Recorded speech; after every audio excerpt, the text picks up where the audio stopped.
കൈക്കൂലിക്കാരായ ഉദ്യോഗസ്ഥരെ കൈയോടെ പിടികൂടാൻ ഓപ്പറേഷൻ സ്പോട്ട് ട്രാപ്പ് 2025 എന്ന പേരിൽ വിജിലൻസിന് ഒരു കർമ്മ പദ്ധതിയുണ്ട്. ഇതിന്റെ ഭാഗമായി കൈക്കൂലിക്കാരായ ഉദ്യോഗസ്ഥരുടെ സമഗ്രമായ ലിസ്റ്റും വിശദാംശങ്ങളും വിജിലൻസ് ശേഖരിച്ചിരുന്നു. അഴിമതിക്കാരെ കുടുക്കാൻ എന്താണ് ചെയ്യുന്നത് നോക്കാം.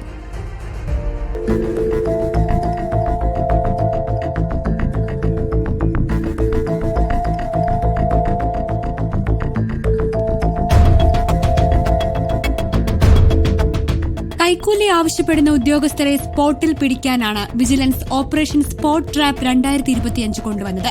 അഴിമതിരഹിതമായ സർക്കാർ സേവനം ഉറപ്പുവരുത്തുന്നതിനും അഴിമതിക്കാരായ ഉദ്യോഗസ്ഥർ പൊതുജനങ്ങൾക്കുണ്ടാക്കുന്ന ദ്രോഹ നടപടികൾ അവസാനിപ്പിക്കലുമാണ് ലക്ഷ്യം.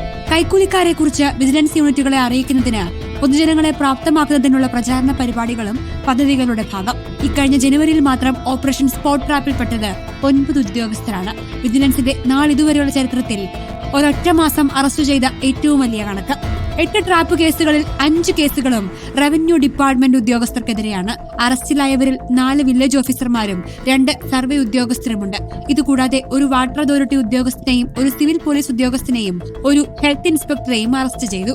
പൊതുജനങ്ങളുടെ ശ്രദ്ധയിൽ അഴിമതി സംബന്ധിച്ച വിവരങ്ങൾ ലഭിക്കുകയാണെങ്കിൽ വിജിലൻസിന്റെ ടോൾ ഫ്രീ നമ്പറായ 1064 എന്ന നമ്പറിൽ വിളിക്കാനാണ് ആവശ്യം. പക്ഷേ 1064 വിളിച്ചാൽ കിട്ടുന്നില്ല.